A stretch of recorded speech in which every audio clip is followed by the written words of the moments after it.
All right. So I got kicked off of Twitter last night. It happens.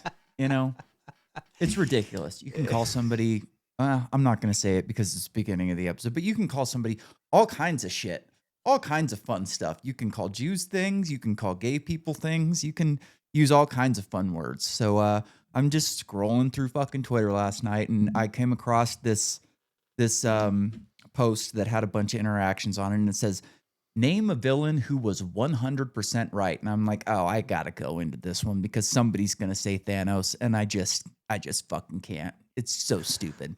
So of course, the first fucking tweet was, anyone who says, oh, no, that's okay, it's not the first tweet. Excuse me, it was the third tweet. Thanos is a savage theory, but without overpopulation, we wouldn't suffer from most of the things humans deal with each other. There would be enough for each other.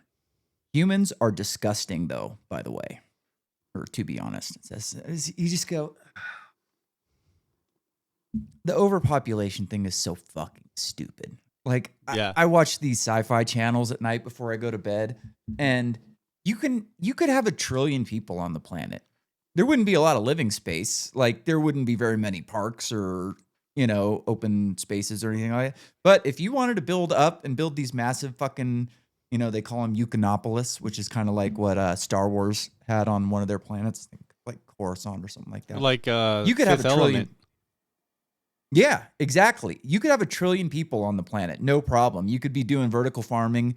If you decided to put food production up into outer space, you could do like a couple trillion if you didn't have to worry about food, which is pretty easy because humans might not like adapt to, what do they call it? Centrifugal force, gravity very well. We don't really know yet because we haven't really fucked with it, but plants are fine. Like, they've messed with plants in the space station doing, you know, centrifugal force, 1G gravity, and they do just fine. So if you decided to go, you know, off a planet for food production, like, we could cram this motherfucker through with a couple trillion people, I think. Anyway, so I said, normal birth rates would have undone his work in a few hundred years. Kill yourself if you're worried about overpopulation, you disgusting psycho. That's what got you kicked off?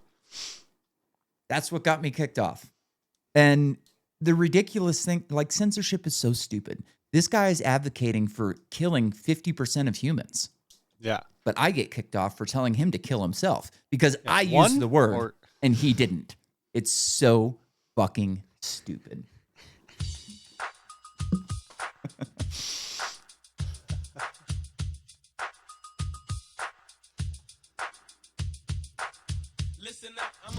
What's going on? It's time for another episode of Too Hard for the Radio, transmitting from the future-free state of Greater Idaho, where I am back on Twitter. I am the one-armed madman, and back with us this week, we got from the Badlands of Southern Montana. It's Nolan 5150. There we go. We got it. We did it. Ayo. Ayo. Fucking stupid. It's so stupid. You know, now that we're kind of like a couple minutes in, I can, now we're still 3 minutes in. I don't want to get, you can call somebody a faggot on Twitter. You can call somebody a kike on Twitter. You can really say whatever the fuck you want, except I've learned yesterday that you're not allowed to tell somebody to kill themselves, which is so fucking stupid because a lot of people should kill themselves. I mean, it's not even a debate. Like, you should just fucking kill yourself a lot of the time. You know, there's Jeffrey Epstein. A lot to hang on for. Yeah. Hey. You know, it really is something. Like, I don't think we talked much about the Iran thing. I think you were gone when that shit was all going on. But like, watching these Trump cultists, like, they're just ridiculous the way they do mental gymnastics and kind of just change their opinion on a flip of a switch. Like, no matter what, like, there's like Trump derangement syndrome on both sides. You've got it on the one side where everything he does is terrible, and you've got it on the other side where everything he does is, you know, the greatest thing since sliced bread. Yeah. And like, those people are just so fucking annoying. So in like Iran thing, it was like, oh, there's not going to be a war. And then Trump tweets like, the 12-day war. Well, yeah, it's a war, but it's not going to be, you know, regime change. And then Trump tweets about a regime change. It's like, well, of course we should have regime change. They chant death to America in the streets every day. And it's like, you know who else chants death to America? college students, but we're not bombing Harvard. You know, like that would be stupid.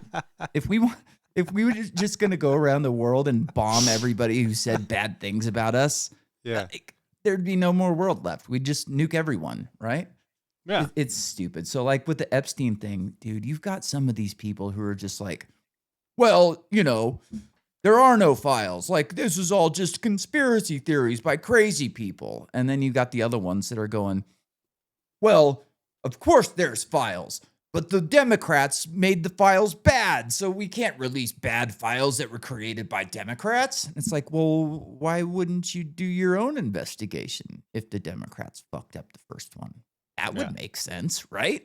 Yeah. And then you got other people who are going, well, you know, we have a super majority in the House and in the Senate, so if it's bad for Republicans, they just shouldn't release it. Oh, disgusting piece of shit. And these are all the ones that are like always complaining about, you know, they're pro-life and abortion. It's like, yeah, dude, this guy was raping children, and all of a sudden, children aren't that important to you. It's an incredible thing, right? Fucking. You're people, saying just, to Trump or to the people that are to the Republicans in general. Like, yeah. Now every Republican is important to back, just because they passed one bill, and the bill was fucking stupid. Like, watching these people fall over themselves to like, it's really funny when like these morons don't know what's good for them. Like, this bill adds like $4 trillion to the deficit. And now he's calling for lowered interest rates. So all this is going to do is cause more inflation. It's going to raise, you know, the price of everything. It's going to make it harder for young people to buy a house. Like right now, the average, I think I sent you this a while back, like the average age of a first-time home buyer in the United States is 41 years old. Oh, fuck. I thought I was way behind. Yeah, no, you've still got a year. Shit. It's God damn crazy, it, I've been all though. sad Like, and it's, shit. and like, I don't even know what in the bill is good. You know, the whole, you remember no tax on tips? Remember that one? Yeah. Yeah, so no tax on cash tips, only if you make under $25,000 a year, and itemize your deductions, losing $15,000 in standard deductions. So, in other words, you got fucking swindled, you dummies. Like, there's no way they were going to get rid of tax on tips. It's fucking stupid. Yeah, so listen to this. I actually have the picture right here of this. So, in 1991, the average age of a first-time home buyer was 27. In 99, it was 28. In 2008, it was 30. In 2016, it was 31. In 2019, it was 33. In 2024, it was 38. Went up a lot during COVID, you know, and I know that personally because my house is now worth twice what I paid for it since COVID, which is great for me, but not great for anybody who wants to buy a house in the near future that doesn't make $200,000 a year. And now it's at 41, which is just insane. I don't know if I told this story on the podcast before, though, but like my mom bought a house when she was 17. She was still in high school when she bought her first house. That house, they paid $70,000 for it in Cloverdale. It was near Jefferson School. And how much would you guess that house is worth today? $2.3 million. $750,000. And it's like a 700 square foot house. It's wild, like man. Smaller than a lot of apartments today. You know, like my bedroom is it's like half the size of their house that they had. But you know, that's. But still, I mean, for a starter, to print $7 trillion a year. Yeah. Yeah. And for like that's the thing that's frustrating. Like, yeah, a first time home buyer probably isn't going to be looking at a 4-bedroom, 3.5 bath, whatever, something, you know, with a bunch of square footage, but still, like, people starting out, I mean, you know, even fucking me, man, like any house that's for sale that's even halfway decent, because I'm all for buying something that's a little bit of a fixer-upper. I mean, it's got to be livable, but damn, man, like, you're still... And this You're is not even in the fucking ballpark. Montana. Yeah, I'm not even in the fucking I'm not even in the stand. Yeah, like Yeah. I'm not even in the parking lot. No, it's crazy, dude. I remember, so like when me and my ex-wife were deciding like what we were gonna do, we were living in San Francisco, and we were like, well, maybe we could buy a house in like Petaluma, you know? So we Yeah. start looking around Petaluma for houses, and it's like, fuck. Anything new is a shitty like track house. They all look the same. They're just Cookie cutter. nasty. And they were $500,000 at the time, and then you go and look at stuff from the 50s and 60s, and they're just as expensive, and they're fucking beat to shit and need to get, rebuilt. And like, there was just no fucking way that we were going to be able to afford that. And then you start going like, all right, well, at one point when I came down to Southern California and we went on that street bike ride, we were looking at real estate in Temecula, and it's like, well, we can afford this, but then it's like, well, she's not going to make nearly as much working down there as she makes in, Northern California. I'm not going to make nearly as much working at a bar in Temecula as I made in San Francisco. So like, you can't even really like guess if you're really in the ballpark or not. It's like, could I have came up with a down payment for a house in that area? Yeah. It wouldn't have been a great house. It would have been an older one in a shitty ass neighborhood. And, it's not really what anybody wants to buy. But if you don't have a choice, you don't have a choice. But you can't really guess like how much money we're going to make. And that was like around the time I decided to go to line school. And, at that point, it was like, well, let's just keep renting until I get through with my apprenticeship and decide where to live after that. Yeah. And so like when I got hurt, I was making six figures. I was making close to 150 grand a year, I think, in San Francisco. And I got hurt making like $16 an hour in North Dakota. So I got workers' comp on those wages, not on the wages that I was, working in California, which is bullshit because like I'm making $150,000 a year, let's say. Maybe it wasn't that much. Between 100 and 150, somewhere in that area. And, I'm working that job for 5 years straight. And then I do the North Dakota job for like, I think I was there for like 8 months, 9 months. I did a shitload of hours in that time. It was thousands of hours that I worked.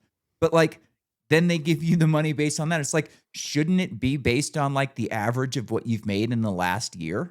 That would be fair to me, I would think. But, the government doesn't do fair.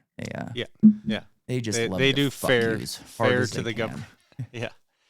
Yeah. But California is about to hand out cash cards, right?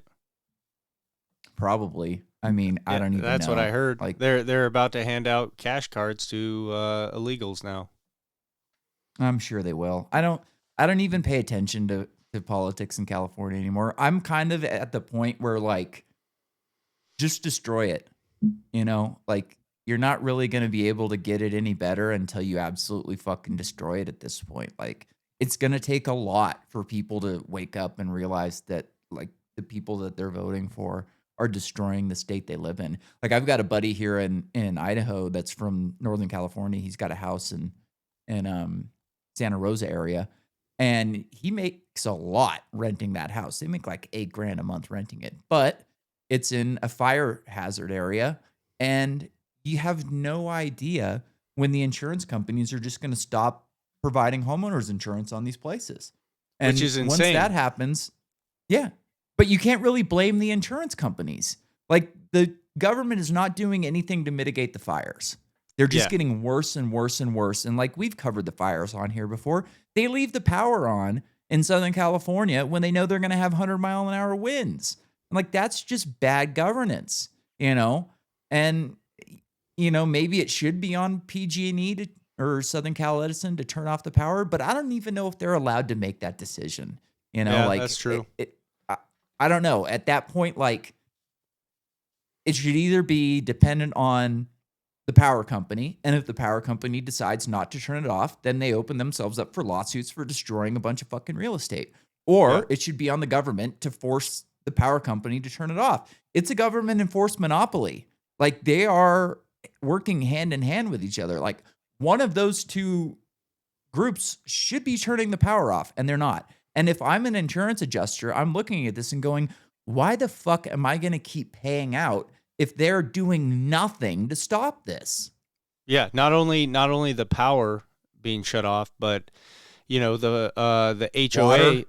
the HOA will fucking ride your ass if you don't trim the grass in your front yard. Why the fuck is the government get a pass? Like get out there and clean up the forests and everything, clean up the underbrush and everything, and then not only will that help, like, say, I can understand not wanting to turn the power off, but there for sure should be, like, if there's high wind advisories and really gnarly weather coming in, like, do the right thing, like broadcast that power's going to be shut down in like 6 hours or whatever the case may be. And then in my opinion, any of those areas, like, even if, your buddies, he's in a fire hazard zone, if the government's not going to be responsible for their land that they're supposed to be in charge of, then that should be a simple fucking lawsuit in my mind. Like, you didn't take care of your fucking front yard. You were the reason my house burnt down. Fucking pay me. Yeah. Dude, PG&E blew up an entire fucking neighborhood in San Bruno due to lack of maintenance, and nobody went to jail. Not a single fucking person. Like, I don't remember how many people died in that, but it was like around 50 people, I think. It might have been less than that. I don't remember, so don't quote me on that number. But, like, nobody went to jail. Can you imagine, like, if you worked on somebody's bike and you didn't fill it up with oil, and they took off and started riding down the street, and the thing locked up on them, and they went down and got mowed over by a fucking car, your shop, and probably you personally, would be held liable. I know as a bartender, if I overserve somebody and they get into a car and they kill somebody, they can come back and look at our security cameras and go, you overserved this guy. And when we picked him up, he had a 0.12 blood alcohol level. So you are being held liable. You're going to fucking jail, buddy. And that happens. But if the government does it, or a government enforced monopoly does it, nobody ever goes to jail. It's fucking crazy, which is absurd. And I don't know if you would be dealing with the same thing, but I imagine at least your shop would be liable, Oh, the shop for sure. I can't. That's a really good question. I should probably go into the office and ask a couple questions, because if there's a possibility that I'm going to be held liable, then I'm going to need to see those numbers upped on my check. See a couple more zeros on that check, buddy. Yeah. Yeah, it's crazy, man. Like, I don't know. Like, so there's this other guy who's running for mayor of New York City who's like a socialist. And oh yeah, I've heard. Let him win. If they're stupid enough to vote him in, fucking, you're gonna get what you want. You're gonna get what you voted for. Yep. That's what you want. That's what you get. And it's gonna take, same as California. Like, let's let these places burn and show these people. Like, as far as I'm concerned, if you're unhappy about that guy being elected and you still live in New York City, it's your fucking fault for still living there. You should have got the fuck out during COVID. Yeah. Like, if you're unhappy with anything that's going on in California and New York and whatever other, Democrat, like Minnesota, where they've got all the Somalians there, it's your fucking fault for staying there. Like, does it suck that you have to leave the town that you grew up in? Yeah. But at the same time, like, you have to be responsible and vote with your feet and get the fuck out of somewhere that doesn't give a shit about you and doesn't care to, like, govern in a responsible way. Like, that is on you at this point. If you're living in an area like Cloverdale right now, I think during the election, I looked this up because I was wondering, like, I wonder what their voting was, because, like, when we lived there, nobody gave a shit about politics. Politics were gay back then. Like, nobody fucking cared. You had wingnuts like my grandfather that, like, gave a shit about politics. But for the most part, like, people didn't care. And it was, like, I would consider it a right-wing town at that point. Like, maybe not by voting, but by, like, I don't know, by the way On the people streets? acted. Yeah. Like I would say that it was more of a like a personal responsibility, kind of like a country town where people fucking took care of themselves. They didn't really depend on the government for shit. And like they weren't looking for handouts. Like people wanted jobs. There was some good jobs back in the day, like even when I got out of high school, I could have walked straight on to PG&E, but by the time I got done dirt bike racing and doing drugs, like that option was gone. They got rid of the like grandfathering people in Yeah. and, did the whole weird hiring thing where you have to go through a separate company, blah blah blah. Anyways, in the last election, it was like 90-10 Democrats, Hmm. which is just crazy. Like you can't live in a place that's 90-10 Democrats if that's not if Yeah. that's not the way you like to live your life. You just can't do it. You got to go because you're going to get screwed. The have-nots are always going to take away from the haves. And even like my family's lived there for many, many years and owned property there, they should have left a long time ago, Yeah. We probably should have moved to Idaho when my grandparents moved here in the 90s. At that point, like, I don't know. We probably should have left. A lot of people should have left a long time ago. You could have had a better life. Like for us, for instance, like my dad was a lineman. They make the same basically in each state. You might not get as much overtime as you get in Northern California, but you're like still making the same base pay. And Yeah. if you're a go-getter, like you can get those overtime hours and you can have a much better life living in a place that isn't, overran by liberal fucking cocksuckers. Montana, the worst thing that's happened to Montana in the past, I don't know, 20 years is the show Yellowstone. Because Mhm. now all these fucking idiots go, oh, look, it's so beautiful. We want to live there and own a horse ranch and pay Mexicans to run it for us and not really do anything. And then we're going to, vote blue, no matter who. We're just going to change the entire political makeup of the state that we have lived in for a year, which is just ridiculous. Like, leave your politics at the airport, cocksuckers. Yeah. Totally. And that's the one thing that always cracks me up. If I'm out and about or whatever, start talking to somebody and then they end up asking me like where I'm from, I always have to say, don't judge me. And I always say Yeah. Northern California. I don't just say Yeah. California, but and then I always follow it up with, and I'm not one of those. I wasn't riding the wave of the COVID or the Yellowstone. Like my family moved here in '99, so I feel like I should be a little bit grandfathered in. Yeah. I've been here for 10 years now, which is crazy. Like it doesn't seem like it's been that long, but 10 years, And there's so many people living here from California at this point, but we haven't really seen the big shift like we have, like you probably have. I don't think it's as bad for us.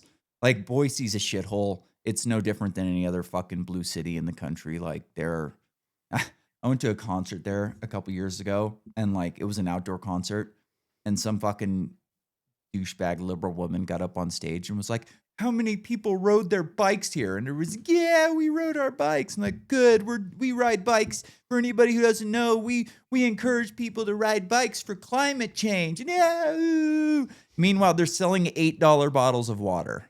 Yeah. Ridiculous. Unreal. Have you noticed a big shift in like the way Montana's been in the past couple years? Not. I haven't noticed much. On the east side, but it's the little bit of time I've spent like in Bozeman and Missoula and everything. There's been a pretty big shift, and everybody, I hear it all the time, and there's some hilarious like stickers and stuff I've seen floating around that say like "Make Bozeman, Montana" again, and That's it's good. I like that. But Montana pretty much was always solidly purple. It would just kind of go back and forth. It'd go blue, it'd go red, just kind of depended. So it hopefully, and that's one thing with the owner of the dealership I work at. He is a state senator and he's solidly conservative. I haven't done like too much looking into, which I try to peek in a little bit and see what he's up to and stuff. But he's a You pretty don't cool really dude. want to know because there's gonna be shit where you go, what the fuck? Why would you do that? I You know. Like I you know. don't want That's why. to soil your relationship with him. Yeah. So like one But of the main things that sucks. Go ahead. I was just gonna say it's he hopefully he's because Helena's the state capital where they go and have their like Senate sessions and stuff like that. But I just really hope he's doing the right thing as far as I understand Doing about the his Lord's work. yeah as far as I understand about his political views and opinions and everything. He should be doing a majority of the stuff that we talk about, that we agree with and everything. So I just keep my fingers crossed. So I was looking into like marijuana laws in Idaho recently, and I came across this article. I just pulled it up. So one of the things the Republicans are doing in this state, which is just fucking ridiculous, like just disgusting that anybody could do that. Like they have such a hard on for marijuana that they're going to try and pass a bill next year that makes it illegal for like a nonprofit or something like that to go around and get signatures to put medical marijuana and recreational marijuana on the ballot. They want to decide themselves. What the fuck? Yeah. Listen to this. This is a quote from the article. Too many legislatures across the nation have sat back and just waited as initiative after initiative would come after them. Wait, they're just sitting back and waiting for the voters to decide things? Oh my God. Like their constituents to decide what they want? Yeah. Crazy. Why would you do that?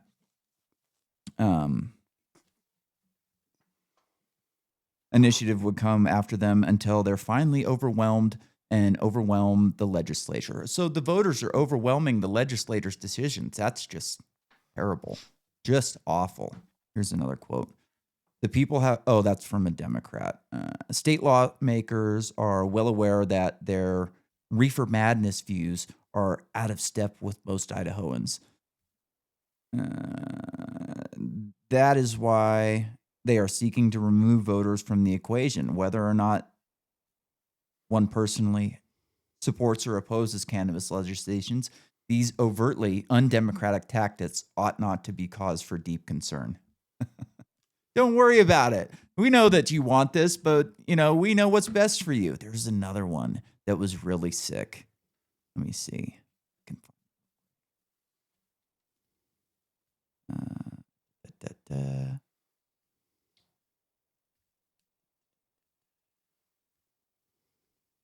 don't remember. I don't see it. But anyways, there was this part where they were saying, here it is. The first concern of all good government is the virtue and sobriety of the people and the purity of the home. The legislature should further all wise and well-directed efforts for the promotion of temperance and morality. So it's not up to you and your family to decide what's moral and what isn't.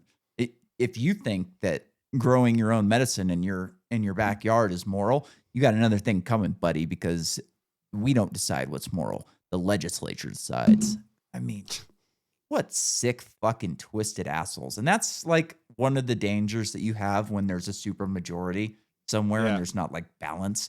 Like there's a couple Democrats that are good on this. And I would imagine that I hate 95% of their platform, but like at least they're good on this, Yeah. And I don't know. I would imagine it'll probably pass because they do these gay ass, like underhanded, talking out of both sides of their mouth type things. So like the way they'll like get this thing passed is they'll put like a sign up that says, "Don't let Idaho turn into California. Vote yes on Prop 15 or whatever the fuck it is." And they don't tell you what Prop 15 is. They'll just play on your ignorance and go, don't let Idaho turn into California. Yep. They did that our last vote.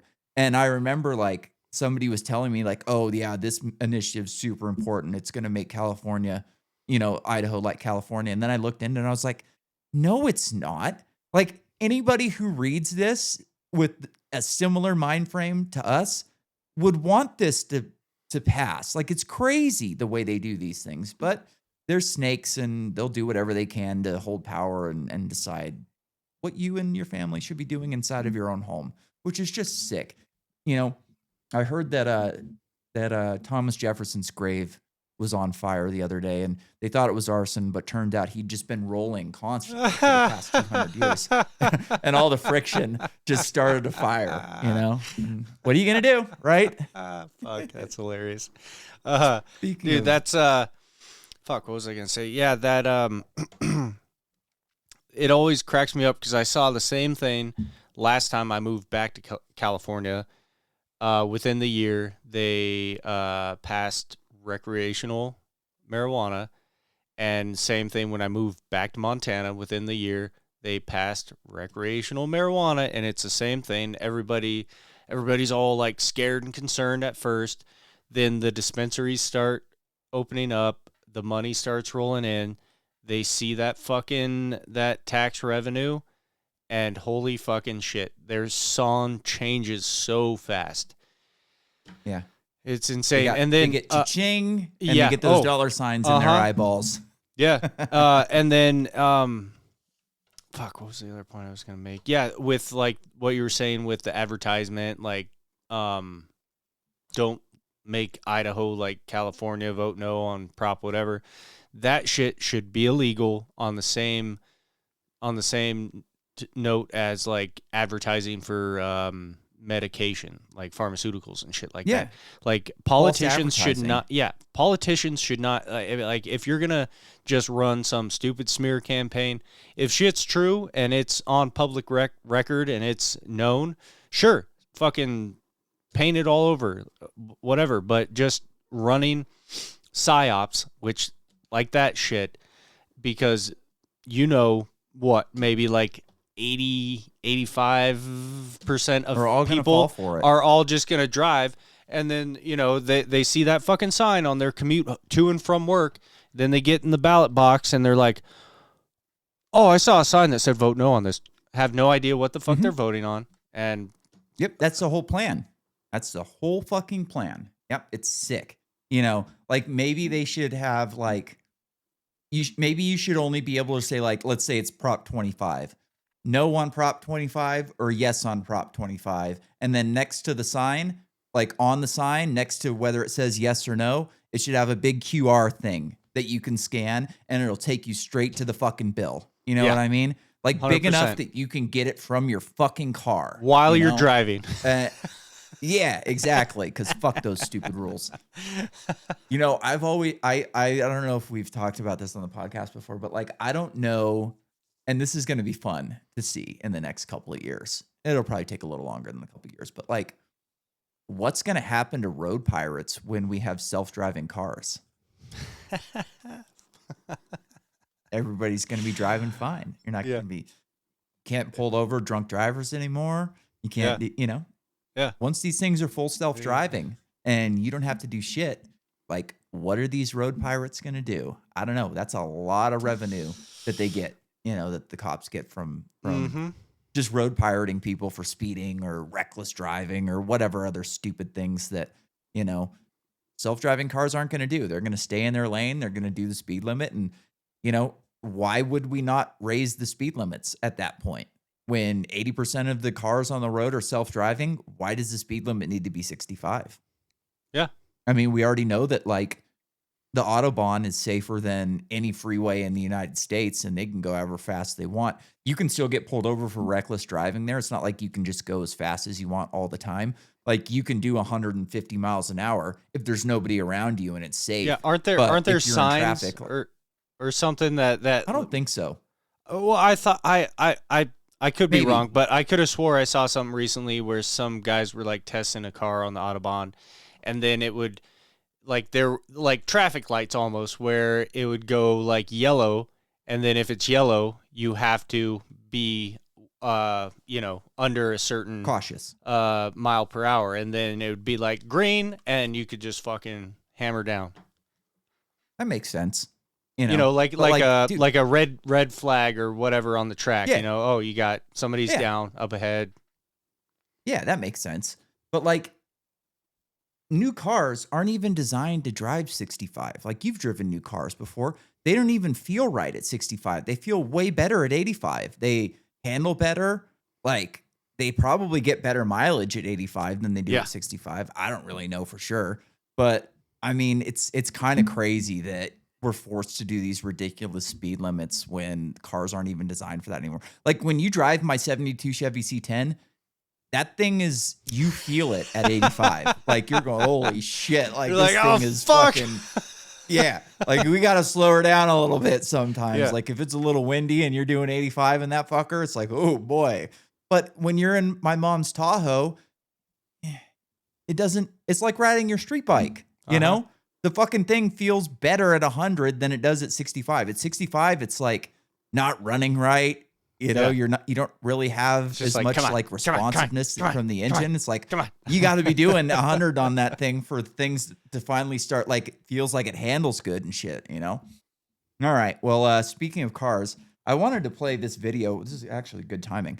I wanted to play this video for a while and kind of talk about this. So we're going to play this video for, it's called a thunderstorm generator, and we're just going to play the like what it is type thing. We're not going to really get too far into the video, but interestingly, this guy, Malcolm Bendall, has invented this thing that hooks onto an internal combustion engine that supposedly taps into vacuum energy and uses plasmoids to, you filter the exhaust back into this system, and it runs through, I guess, like harvests vacuum energy and then pumps it back into the intake, cleans out all of the what am I thinking of? I didn't sleep much last night, so I'm a little low on energy today.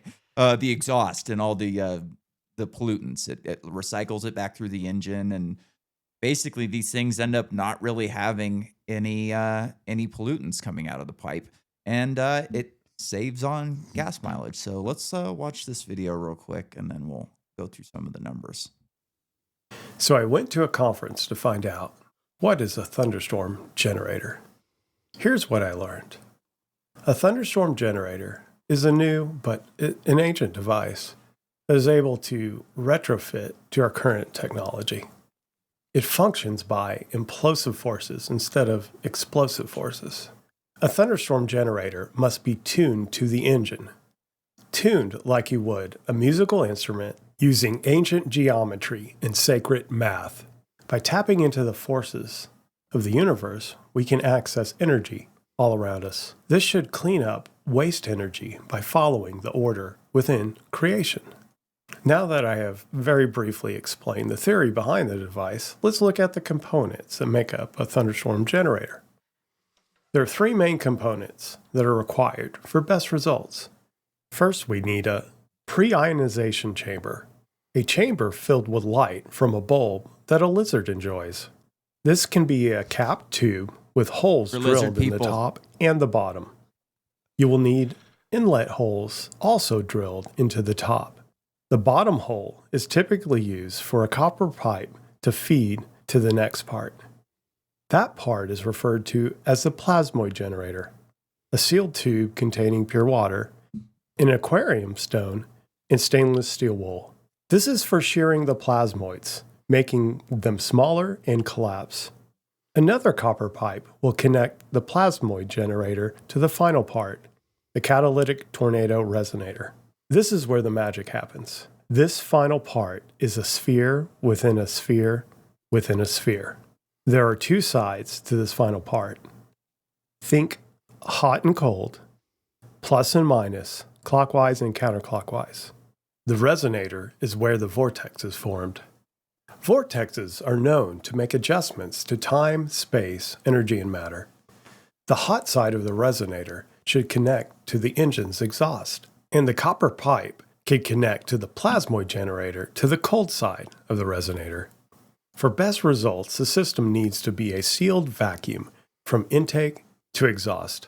Think of your engine as an air piston. This retrofit aims to clean up the energy wasted by explosive technology. Feel free to comment below if you want to fill in any of the gaps I left out. All right. So the really interesting thing about this, and I'll have it in the description, is they're giving away the plans to build these fucking things. Like the guy who invented it is testing them on a couple of different like generation stations where they're putting them on big diesel engines and shit like that. But they'll show you how to build one. So if you've got an old generator or an old fucking lawnmower laying around your house, you can build one. And if you know how to weld and shit like that, like you can build one of these fucking things and test it for yourself. So I watched a couple other videos on this thing in the last couple months. It's an interesting thing. So actually, Randall Carlson is in on this. I don't know if you saw in the video, but Randall was standing in the background on one of these, and he's been kind of like the go-to presenter on the science behind the shit. So Joe Rogan wanted to have him on and explain the generator. And so the day he's coming on, he's like, well, the guy who built this thing, Malcolm, is here with me. You want me to bring him on too? So he brings him on. And I guess like as soon as Jamie found out that he was coming on, he went and did a bunch of research, and Jamie's a cuck. So he, like you can imagine that anybody building something like this is going to get attacked fucking left and right because this is not a technology that anybody wants to exist. Like, especially if it's tapping into vacuum energy, like it supposedly does. Like, definitely, 3-letter agencies do not want normal people having technology like that.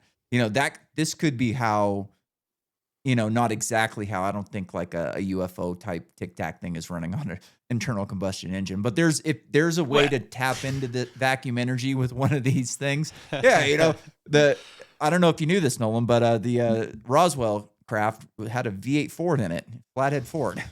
Well, didn't fucking Rick's spaceship? Oh, that's right. Yeah, Rick had a fucking space.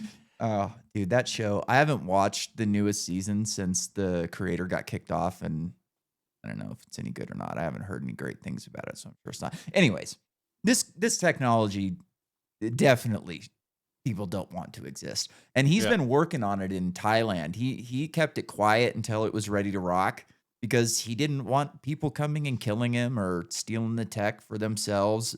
Because like we're going to get into another video, but like there's been water powered cars and things like that have been seized by the government for fucking decades. Like people have built all kinds of cool shit that gets seized by the government. And a lot of times the way it gets seized is people create patents. And patent office looks at it and go, we can't have any of this. They make a call to the CIA, and then your patent is now, suppressed for national security reasons. There's thousands and thousands of patents that are suppressed for national security reasons. A lot of them, believe it or not, are solar panels with higher than 30% efficiency. That doesn't make a whole lot of sense, but they do it. The government does not want people having technology that rivals theirs. One of the craziest things about like the whole climate change narrative is you've got the United States government who's not right now, but the next time a Democrat gets in and the last time a Democrat gets in is all for climate change. And oh my God, the world's going to burn and everybody's going to die, blah, blah, blah. Meanwhile, we have modular nuclear reactors running in submarines and aircraft carriers that could be deployed to every city in the country, every major city in the world. A nuclear power submarine or an aircraft carrier could power New York City in no problem. I did the math at one point, and they could power like 3 San Franciscos or something like that. Like that's how good these fucking things are. And that's unacceptable. Yeah, they've already solved climate change. If it even is a problem, they've already solved it. They just don't want other people to have the tech. It's fucking crazy. So, anyways, they recently did like a fuel consumption test on one of these things. So they use 50 milliliters of fuel just to have a controlled test to where they can say without and, with it and without it, this is what it did. So without it, it ran for 127 seconds on no load. And apparently these things run better and more efficient with a load than without a load. Excuse me. I just had a big dinner. So without a load, it ran 127 seconds without it, 195 seconds with it for 53.5% increased efficiency. With 2,000 watts of load, It ran for 92 seconds without it and 151 seconds with it for 64.1% efficiency increase, which is fucking crazy. Like you're doubling your tank of gas essentially, like over doubling it when you're on. And I guess if it runs better with a load, maybe the higher the amount of load, the better it runs. Who really knows? Like I haven't dug that much into it yet, but that would kind of make sense if that's the way this thing actually works. Like the more pressure, the more output, the more load, maybe creates more pressure within that thunderstorm generator, and you can create more. I don't know. I'd like to build one of these things, but I don't have the the tools or a welder or anything like that, so I'm not going to be building one anytime soon. Do you have the plans? Like, do you have the link to the plans or something? Send it to me, and my buddy at work, he's cool. I'll check him out and I'll talk to him and stuff, and we could maybe make that a nice little winter project. Nice little science project. Yeah, I watched a video earlier today where I got these where I got this data from, where he said that the plans to make one was in the description. So all I have to do is go and check that out, and I'll throw it in the bottom of the description of the podcast for anybody that wants to watch it, and I'll send it over. And yeah, dude, let your buddy build one of those. Put one on a fucking Harley. How sick would that be? Dude, that would be wild. Oh man. Oh, now I just you could probably make it look badass too. If like he's really good, if he's a really good fucking, you could make it look like steampunk, because that's kind of how it looks. Like the thing is kind of like copper, and it's got like a ball, and it looks kind of like a copper bong almost. Like you could make the thing all steampunked out and make it look fucking sick. That would be bad. I'll talk Roy into let me put one on his motorcycle. Dude, you get a Harley with fucking 200 miles per gallon. Crazy. I don't know how much. I don't know what type of mileage a Harley gets per gallon, but they got to be pretty good. Like I know a dirt bike does like 40 or 50 a lot of the time, so I imagine a Harley's pretty good. Yeah, one. So it's probably a 24 CVOST. It was a 121 high output engine that I built into a 135, and that dude said he was getting 50 miles a gallon. Yeah, they get great mileage. Like, and a lot of times the more work you put into the engine, the better mileage you're going to get, because it's more efficient. The tighter the tolerance is, like on a stock engine, a lot of times your tolerances aren't nearly as tight as if you go to, like, on a dirt bike anyways, you go to pro circuit and you start running race fuel in the motherfucker, and you have a high compression piston and a high compression head, better gaskets. Like, you start getting more efficient motors, and it's pretty fucking cool what you can do to these goddamn things. All right, where are we at? 47 minutes. This is perfect. I don't think we should watch the next video on the Toyota. It's kind of a long video, and I think we can probably just cover the engine now that you've watched the video. What do you think? Yeah. All right. So we've been covering like electric cars on this show for a long time. And a few months ago, we dug into solid state batteries and found that like Toyota had been working on them, but it seems like they're a ways out. And I've done some more research today just to kind of see what's going on. And it seems like they've pushed the deadline even further. And like Toyota's a cool company. I watched a video. I don't remember what the car's called, but it was on their supercar that they built like in the early 2000s. And they spent a long time working on this fucking thing. And they ended up like coming up with their own carbon fiber technology to like build all the body and stuff with it. Like they'd never worked with carbon fiber before. And they're like, well, we're going to work with carbon fiber on this thing, so we better just make our own looms and figure it out. And they kind of revolutionized the industry in doing that. The car itself, the engine was designed by Yamaha. So it's like a fucking V8 dirt bike engine, which is just sick. And then Yamaha also did the sound on it. So like they piped the sound into the cabin and then out the exhaust as well. So like they did it in their music department, which is fucking rad. I'll have to look it up while you're talking next time. But anyways, they have released a new engine that they are coming out with, which is a water-powered car. And I know what you're saying, cars can't run on water. Yeah. But like we were saying earlier, like cars have been running on water for a long time and the government's stolen them. And maybe this is why, because they didn't want to X out like big companies like Toyota. So what Toyota is doing is it's a hydrogen powered engine, but it runs on distilled water. And they are doing electrolysis inside of the engine to split the oxygen and the hydrogen. They split off the oxygen and it just comes out the exhaust pipe. And you've got fucking a hydrogen powered vehicle. How fucking rad is that?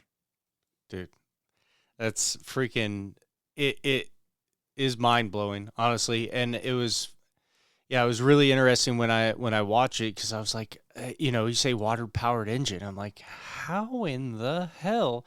But yeah, like you just said, it's sick because it's it's a hydrogen engine that separates water. And I'm like, why the fuck isn't this a thing yet? It's crazy. And like the only holdup on this thing would be it has to run on distilled water. So I guess you would probably need like a distiller, or I don't even know what you would call it, to like distill water in your garage. But if you had like a big water tank in your garage, who cares? And then you can, if you're driving a lot, you can just have an extra fucking can of water in your trunk that you can fill up on whenever the fuck you want. And like, to me, this is the future of vehicles. Like, it's a V8 engine. You can do whatever type of engine you want on it. Hydrogen runs cleaner and produces more power in a lot of situations than gasoline does. It's a great fucking idea. Like, there is no need for an electric car if you've got this. Absolutely none. Like, we're already really good at building engines. There's no need to like build these massive batteries and spend hundreds of millions of dollars figuring out, like, who knows how much it's going to cost, probably $1 billion to figure out the first like economical solid state battery. Like, no company is even close to it right now. They keep saying it's coming in the late, it started out, we'll have them in the 2020s, then in the late 2020s. Now it's maybe by 2030, but still, like, even Toyota's not there yet. And they're kind of, they put out a press release. It wasn't a press release. It was like at one of their shareholder meetings or something like that, where they're like, yeah, we're still trying, but we're failing. And failing's okay. You learn a lot when you fail, which is kind of their philosophy on that car I was talking about. That car is called the LFA, by the way, it's a fucking pretty rad car. You should look it up on the internet when we're all done with this. I think it was a V10. It's a badass car. They spent a lot of time, and a test driver actually died in it. Like, their top test driver, who made like all of their badass shit, died in the motherfucker, like right outside of the Nürburgring ring, which sucks for him. But dude, you're gonna die if you're a test driver. Why not go out in a fucking supercar, right? Well, especially a supercar that you're building. I think it was in that other video you sent me, but there was a quote from Mario Andretti. If everything feels under control, you're just not going fast enough, or something like that. Yep. I was like, that's a good fucking quote. Great, right? I love that. So, like, hydrogen has been something that they've wanted to run vehicles on for a really long time, but hydrogen has a lot of fucking problems. Like, it's the smallest element and it leaks. Like, you can't really, even a solid tank is really only solid to some macroscopic object like us. Like, sure, this table is a solid, but when you zoom down enough in a microscope, there's holes going all the way through this fucking thing. Mm-hmm. All over the place there's holes. And the same with even metals. There's no true solids out there. And hydrogen's so small that it leaks, and then it causes damage. It bores holes into things as it makes its way. So you can't really, like, you would have to change our entire fucking infrastructure if you wanted to run hydrogen vehicles. Like, the shipping would be ridiculous. You'd have to have these big shipping containers that are fucking tight as can be, and high efficiency welding, and high grade materials, and transporting it across the ocean. You're going to lose a bunch of it if you don't have the best fucking tank. So, like, you're talking completely changing the infrastructure that we're running on in order to do this, where with something like this, you wouldn't have to. Mm-hmm. Like, it would be easy for gas stations to start distilling water. It's not dangerous. It's not expensive. Like, it would be a great business opportunity for some company to just get into making those fucking things that are easy to place anywhere. And, like, how much better is it to have a fucking a water distiller in your garage than it is to have a supercharger from a Tesla that's going to cost you a shitload of money. Like you're tapping into 220 on that thing, and we don't have the energy for shit like that. Yeah. Distilling water is not that much energy. You can do it with natural gas. You don't have to do it with electricity. It's way fucking easier. You might be able to do like the same, like you might be able to hook it into your current plumbing system like in a day. No different than a hot water heater. Just that have you an have auxiliary in your garage tank. right now. It should be super fucking easy to do. You can fill it up at your house. It's going to get better mileage than a gas powered vehicle. I don't remember what they said the mileage was on it, but it's going to have good mileage. And who cares if it doesn't? It's water. Water's cheap as shit. Yeah. I think you can buy a gallon of distilled water at Walmart for like a fucking $1 or something.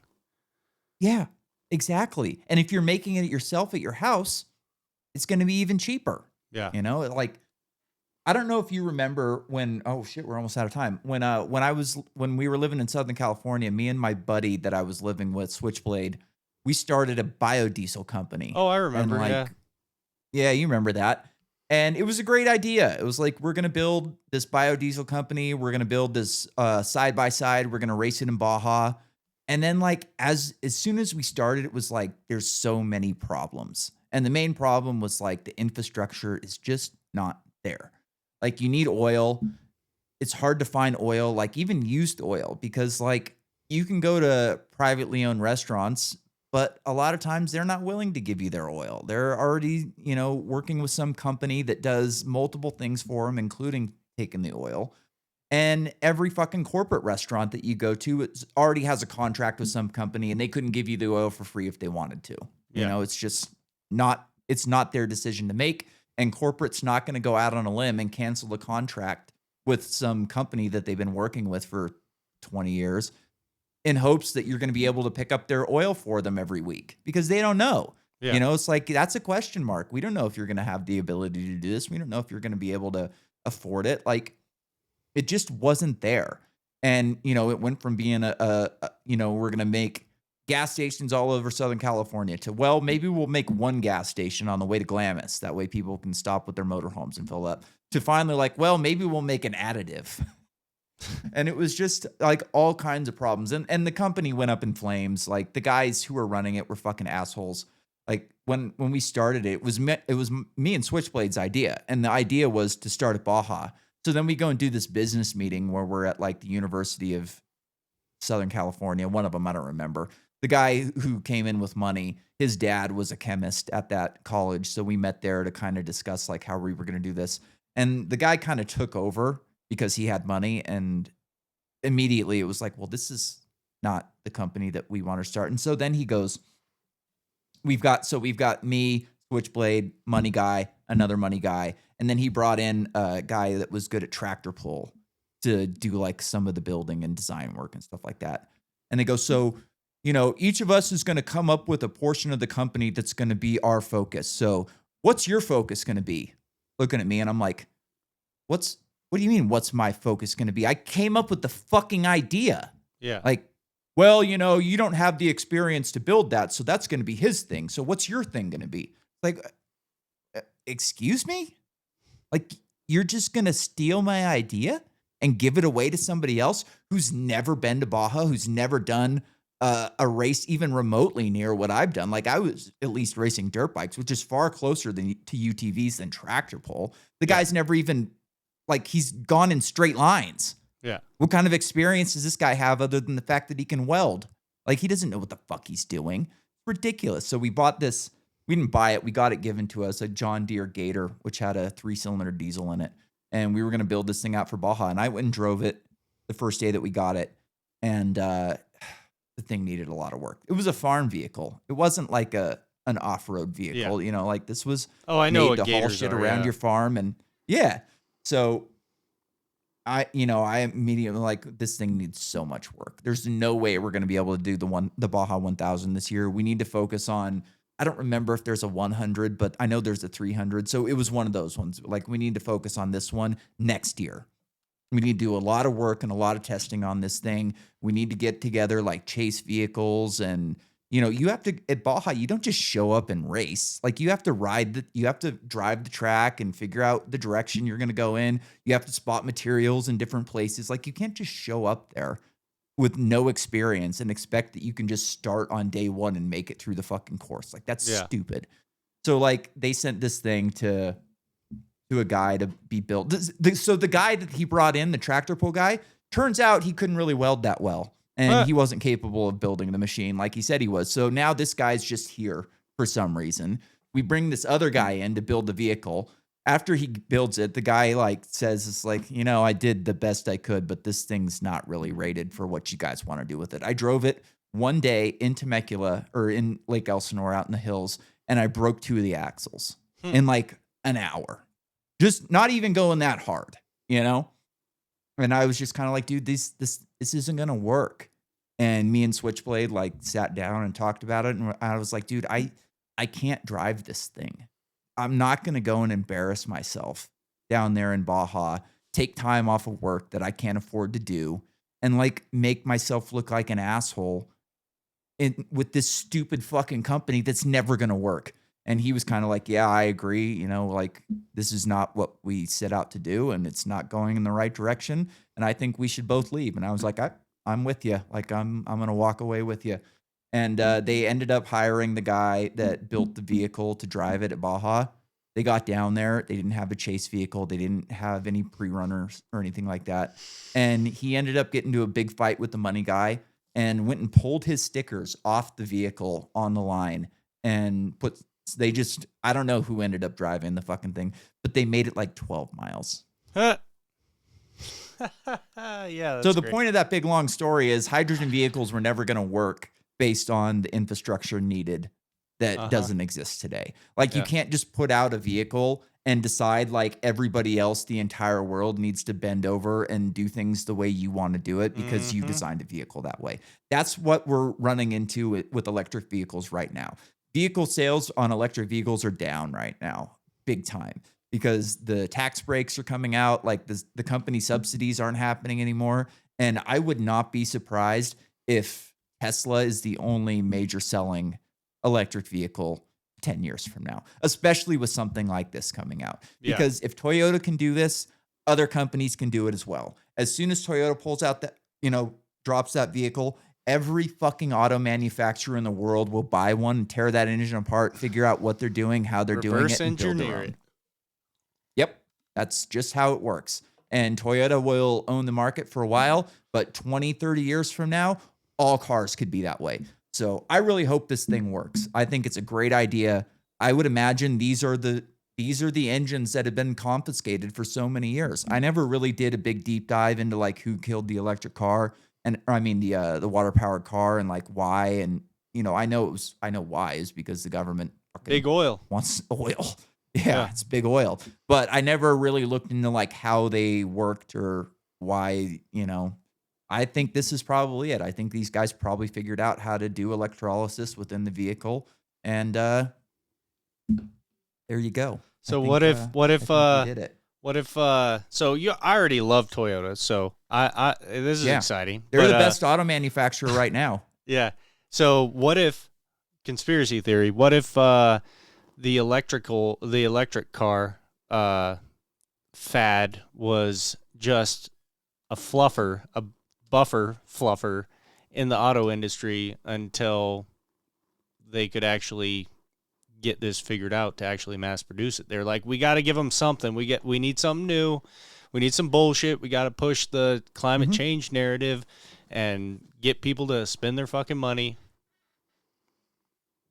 Yeah, it's very possible. And like, I don't think that Toyota should give up on solid state batteries. I think they should figure them out because they're already great at building a hybrid. So what happens if you can add a solid state battery to this water powered vehicle and end up getting 100 miles per gallon, 200 miles per gallon? You know what I mean? Yeah. Because they already know how to make a great hybrid. And a hybrid, I'm not against a hybrid, especially if you can make a battery that's worth a shit. Yeah. Like I don't think these batteries that Teslas are running, or I think these batteries are garbage.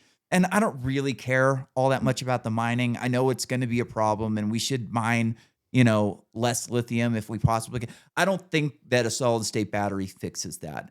And if this thing gets enough mileage and it's cheap enough, who cares? We don't really need the battery. But if you can make the battery, like maybe we can do cool things with it. Like it could be great for like camping and, motorhomes and shit like that, like to like hook up with the generator and not have to fucking use all of your, like there's ways that we could use these batteries, but I don't think every car on the road should have a fucking battery in it. I think that something like this is far more feasible. Like it's way smarter, it's better engineering, and it's not a parasitic technology like electric cars are. That's the main thing, is like the electric car is not viable on a free market today. And a lot of it has to do with the battery life, but a lot of it has to do with the infrastructure as well. Like we don't have the electricity for every car on the road to be running a battery and plugging in every night. And like most people don't have the ability to sit at a fucking charging station for 2.5 hours. I watched a video on the internet the other day where this guy is like, I can't believe I bought this fucking Tesla. He's like, I live in an apartment complex. We don't have superchargers. So I have to spend 2.5 hours in this parking lot every fucking day. And it's just bullshit. And it's like, yeah, dude, you were fucking sold a bunch of lies. Like, people are so dumb. Sucker. Like most people don't know any of the shit that we're talking about right now. They just go, oh, electric good because so-and-so said so. No, man. Like if you're not living in a perfect place, a perfect condition, if you don't have cheap energy, the car's not viable for you. Like if you're rich like a Joe Rogan and you just want to have one because it's fast and cool, whatever, like more power to you. Cool. Yeah. But if you're a normal person that lives in an apartment complex that doesn't have a charger, like that's just not a viable option for you. If you're renting a room in my house, I rent rooms in my house. An electric vehicle is not a viable option for you because I'm not going to let you put a charger in my garage. There's no fucking way. Like, can you imagine like how much that would cost me just for a tenant to have a Tesla? Like, no, that's not happening. You're going to have to sit in a parking lot for 2 hours every day. That's just how it's going to be. So yeah, man, I think this is cool. I think it's really cool. Yeah. And we don't have to get rid of V8 engines. We don't have to redesign the wheel. You just come up with the new way to power them. Like, I think it's fucking rad. All right. Ready to get out of here? Yeah. Said all you need to say? All right. Later.